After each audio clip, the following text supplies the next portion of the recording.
اکثر لوگوں کو یہ غلط فہمی رہتی ہے کہ احساس سروے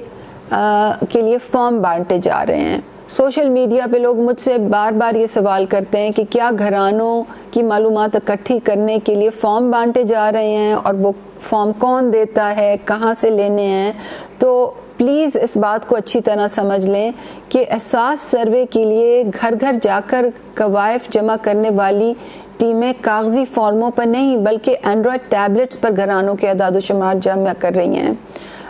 ہم کسی بھی ضلع میں فارم تقسیم نہیں کر رہے. تو اگر آپ کے گھر میں کوئی ٹیم آئے اور وہ آپ کو فارم دے اور آپ سے 100 یا 500 روپے مانگے تو آپ سمجھ جائیں کہ یہ احساس کی ٹیم نہیں ہے, کیونکہ احساس کی ٹیم آپ کے گھر فارم لے کے نہیں آئے گی, آپ سے پیسے نہیں مانگے گی, وہ ٹیبلٹس لے کے آئے گی اور بلا معاوضہ آپ کے کوائف جمع کرے گی.